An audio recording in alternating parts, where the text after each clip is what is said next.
नमस्कार, हम प्रतिमा चौधरी। दोपहर 3 बजे के भोजपुरी समाचार में स्वागत बा। सबसे पहले प्रमुख समाचार।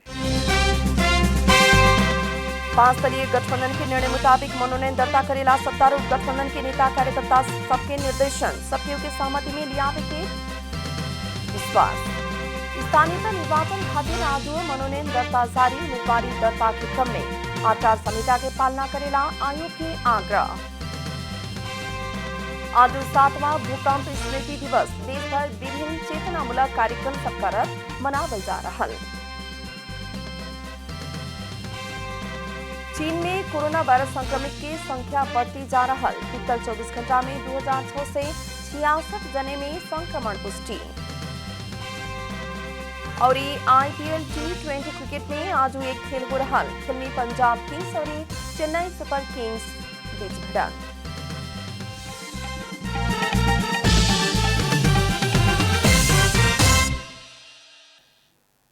आप पूरा समाचार। सत्तारूढ़ गठबंधन 5 दलीय गठबंधन के निर्णय मुताबिक मनोनयन दर्ता करे खातिर निर्देशन दिले बा। आज प्रधानमंत्री निवास बालुवाटार में बैठल सत्तारूढ़ गठबंधन के बैठक से मनोनयन दर्ता कैला पर गठबंधन कैल निर्णय मुताबिक नेता कार्यकर्ता सबके निर्देशन देहल गयल हा। बैठक गठबंधन के उम्मीदवार के निर्वाचित करावेला आपन आपन दल के संयंत्र मार्फत निर्देशन देवे के भी निर्णय कैल संचार तथा सूचना प्रविधि मंत्री ज्ञानेन्द्र बहादुर कार्की बतौले बानी। मंत्री कार्की देश भर 5 दल के 1 गो उम्मीदवार होखे के भी बतौले बानी।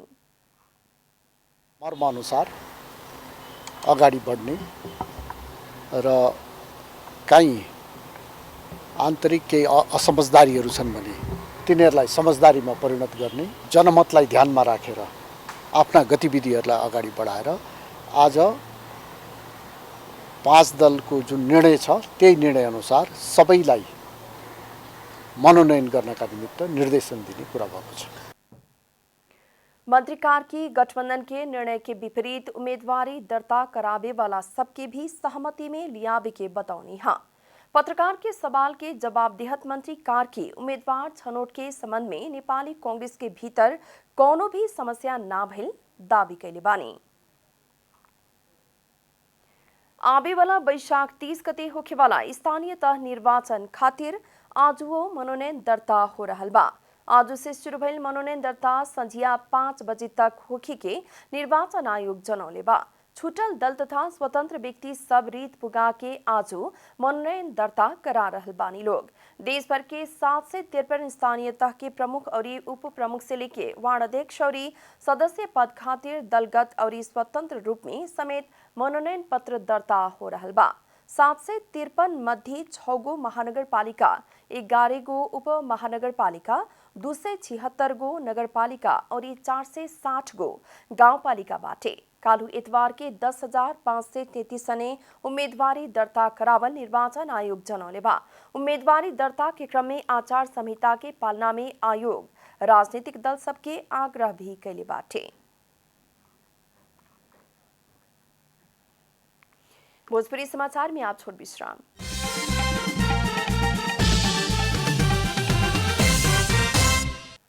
भोजपुरी समाचार में आप बाकी समाचार। सोलुखुम्बु के सभी स्थानीय तह में निर्वाचन अधिकृत के कार्यालय स्थापना करके मनोनयन दर्ता कैले बा। 1 नगर पालिका और 7 गांव पालिका करके 8 गो स्थानीय तह रहल सोलुखुम्बु में सभी पालिका के केंद्र रहल स्थान में निर्वाचन अधिकृत के कार्यालय राखल गइल बा। निर्वाचन के स्वच्छ, निष्पक्ष, स्वतंत्र और भयरहित बनावे खातिर निर्वाचन अधिकृत के कार्यालय समय समय में राजनीतिक दल, पत्रकार, उम्मीदवार तथा सरकार वाला से समन्वय और अंतर्क्रिया जारी राखत लिखुपी के गांव पालिका के निर्वाचन अधिकृत ऋषिराम भट्टराई बतौनी हा। एउटा सर्वपक्षीय बैठक पनि अस्ति पार्टी के कार्यालय स्थापना गरेकै दिनमा गरेका थियौं। त्यो पनि राम्रोसँग सम्पन्न भएको छ। सबै स्थानीय जनताको सहयोग पनि भएको छ। राजनीतिक पार्टीहरूको सहयोग पनि भएको छ। यहाँको गाउँपालिकाका कर्मचारी साथीहरूले पनि सहयोग गर्नुभएको छ। आशा छ हामी राम्रोसँग यो निर्वाचनलाई सम्पन्न गर्नेछौँ भन्ने मेरो विश्वास छ। सुरक्षा चुनौती निर्वाचन समन्वय करे के आचार संहिता के पालना करावे के अनुगमन करके मतदान स्थल की अवस्था के बारे में जानकारी लेवे लगायत के जिम्मेवारी प्रति सभी जने सचेत होके खातिर भी निर्वाचन अधिकृत सबके आग्रह बाटे। पोखरा महानगरपालिका में नेकपा एमाले मेयर के उम्मीदवार परिवर्तन कैले बाटे। बीतल शनिचर के दीपक पौडेल के मेयर के उम्मीदवार बनावे के निर्णय कैल एमाले पौडेल के हटा के कृष्ण थापा के मेयर के टिकट देवे के निर्णय कैले बाटे। उपमेयर में मंजू गुरुङ के ही उम्मीदवार बनावे के निर्णय कैल गेल बा। गंडकी प्रदेश के सांसद समेत रहल थापा पोखरा के पूर्व मेयर समेत हवन हा। थापा और गुरुङ आज मनोनयन करिहन। सत्ता गठबंधन पोखरा में नेकपा एकीकृत समाजवादी के मेयर देले बाटे। आज 7वां भूकंप स्मृति दिवस देश भर विभिन्न चेतनामूलक कार्यक्रम करके मनावल जा रहा बा। दिवस के अवसर में राष्ट्रपति विद्यादेवी भंडारी विपद जोखिम न्यूनीकरण खातिर करेला पूर्व तैयारी एवं सुरक्षात्मक उपाय सबके बारे में समुदाय स्तर में ही सचेतना अभिवृद्धि करे पड़े के बतौले बानी। राष्ट्रपति कार्यालय द्वारा जारी संदेश में विपद के समय में अपनावे पड़े वाला सुरक्षात्मक उपाय समुदाय स्तर में पुगावे खातिर संघीय तथा प्रदेश सरकार और स्थानीयता के अहम भूमिका रहल भी उल्लेख कल गेल बा। राष्ट्रपति भंडारी गोरखा के बारपाक केंद्र बिंदु होके 2072 साल वैशाख 12 गते गैल विनाशकारी भूकंप और ओकरा बाद पराक्रम सब में जीवन गंवावल प्रति भावपूर्ण श्रद्धा सुमन भी व्यक्त कैले बानी।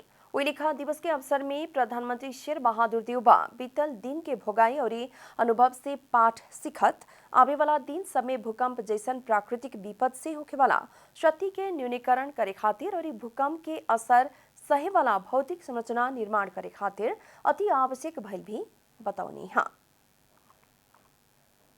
अब आर्थिक समाचार।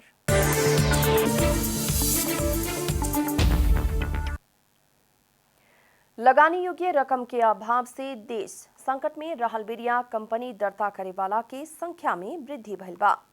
चालू आर्थिक बरस के पिछला 8 महीना में 21,899 गो कंपनी दर्ता भइल बा। कंपनी रजिस्ट्रार के कार्यालय के तथ्यांक मुताबिक इस संख्या पिछला बरस के उहे अवधि की तुलना में 5.6% से बेसी है। पिछला साल के पहिलका 8 महीना में 20,728 को कंपनी दर्ता भइल रहे। चालू आर्थिक बरस के पिछला 8 महीना में दर्ता भइल कंपनी की संख्या 4 बरस एने के ही सबसे बेसी है। निर्माण सामग्री निर्माण करे वाला ट्रेडिंग होटल रियल एस्टेट संबंधी काम करे वाला कंपनी खातिर दर्ता बढ़ल कार्यालय के कहना बाटे। भोजपुरी समाचार में फिर छोट विश्राम।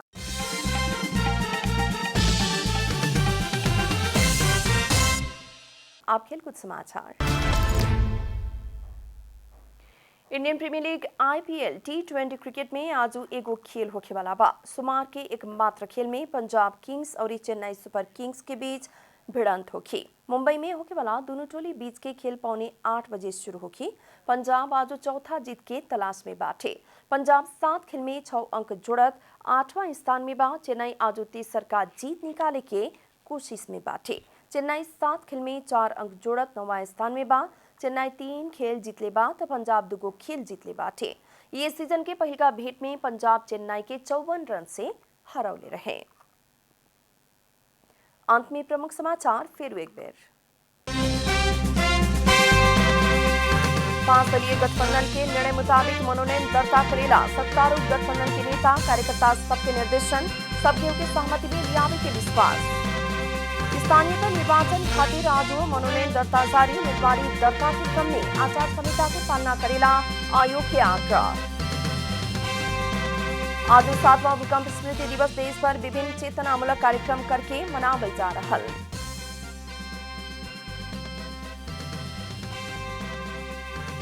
चीन में कोरोना वायरस संक्रमित की संख्या बढ़ती जा रहा। बीतल 24 घंटा में 2,666 जने में संक्रमण की पुष्टि।